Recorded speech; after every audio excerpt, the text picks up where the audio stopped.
tulong ko nga ako dyan makapabago sa akong sarili. Nasulod dyan ako sa una-una o kasing-kasing nga. Hinigaw sa phone, dili na ako usabon ang akong mga ginawatan sa una.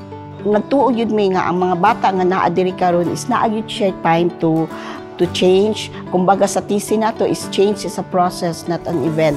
So kani naga-focus di sa rehabilitasyon, dili sa paghatag og punishment. So mao na ang importante no na ginahatag na serbisyo o programa sa RRCY.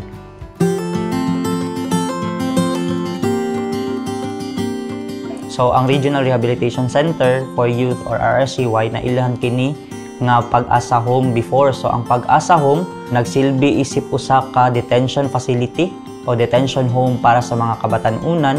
Kini ang mga batang lalaki nga nagbuhat og kalapasan no sa ato ang balaod. Giatagan sila og mga opportunity o pribilehiyo sa atong gobyerno pinaagi sa behavioral modification ug uban pang mga serbisyo nga anaa diri sulod sa institutions. So karon no ang RRCY naami karong total of 66 clients. No dili lang ta naga-focus sa ilang kaso or ang nakumit nila na krimen, kundi ang ato pag yung kanang kuanon tan-awon or lantawon pa no sa lalong na pamaagi kung ano man to nila nakumit ug asa ta pwede maka-intervene or makatabang na ma-meet to no kung unsa man ang ilang mga needs individually.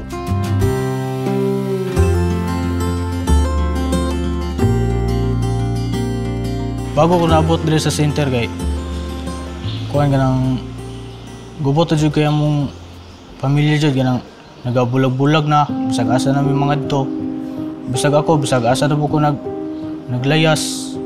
Sulod sa una nga maghimo lang kog dili maayo kay murag wala naman koy kuandres kalibutan, wala naman koy kanang pag-asa jud.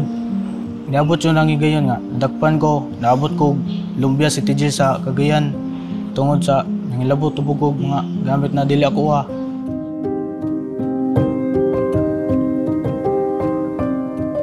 Tungod sa RRCY na reform, no, natagaan o pagtagad ang ato ang mga CICL. Kani mangud ang Pinoy anan nga dili siya jail, no, gisituit nato nga ang mga bata diri katong nahikawat sa ilahang panimalay, support system nila, makita nila diri sa RRCY. Kami mga house parent is nagstand me as ikaduha nilang ginikanan. No, 24/7 ang house parent nato ang home life services, so walay undang sa pagserbisyo. So every now and then maskin pa og Saturday, Sunday holidays na ato ang mga house parent na atong mga ate o kuya, so kana importante sa amoa nga matan-aw sila ang ilang kahimtang diri nga to ensure na safe sila, nahatagan sila og pagtagad sa ilang mga panginahanglan. Naami mga lain-lain na mga sections diri na naga-intervene sa mga needs sa atong mga kabataan. So pinakauna no, social services section, naadira ang mga social workers, naapod ni home life section, mao na sila ang naga-monitor, naga-supervise no 24/7 ang pagiya no sa pang-adlaw-adlaw nila na mga activities o kinabuhi diri sulod sa center. Also ginapakusgan pud namo no ang education sa bata, nagahatag pud mi og higayon na ang mga kabatan-unan nato diri makontinue gid ang ilang pag-eskwela. So naami partner school, kinapakusgan pud namo ang ma-acquire na skills and knowledge sa atong mga kabatan-unan. Ang nagapahigayon og skills training ang amo ang mga man development officers under sa productivity skills and development section.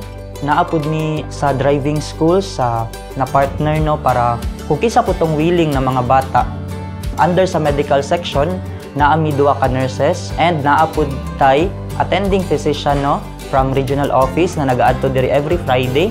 Naapod ni psychologist and psychometrician no nagapahigayon po na sila counseling, group and individual sessions kana ang mga serbisyo o mga programa na ginahatag sa RRCY diri sulod at sa atong mga kabatan-unan. So kani naga-focus sa rehabilitasyon dili sa paghatag og punishment. So mao na ang pinaka importante no na ginahatag na serbisyo o programa sa RRCY. Nagtuo yun may nga ang mga bata nga naadiri karon is naayod share time to change. Kumbaga sa TC nato is change is a process, not an event.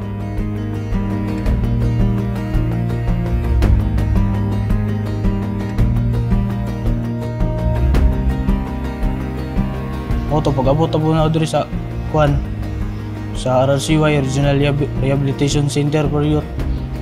Butang nga diri jud ko na nabag-o kay tagaan jud ko siyan sa Ginoo nga diri ko magbag-o, diri ko nakatuon og kanang kuan kanang maayong pamatasan, respeto sa mga kaubanan ug sa mga staff.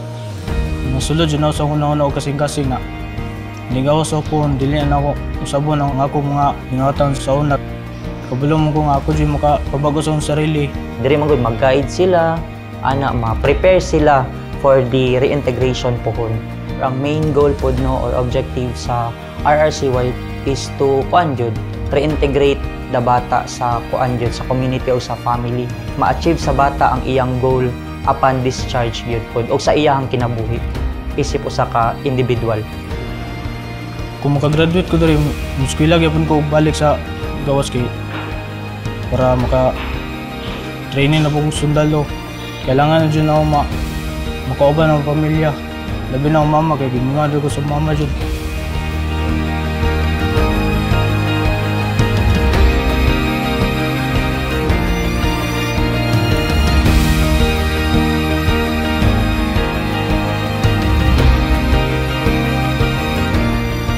Ginaawhag na ko ang community o ang publiko na ikuan lang gyud refrain from kanang hatagan o kanang label or stigma no ang atong mga kabataan una na kesyo kriminal, kesyo mamatay tao, drug addict no kana likayan na nato no kay dili kana makatabang sa ilang pag-pursue gyud sa kabag-uhan na ilang gusto.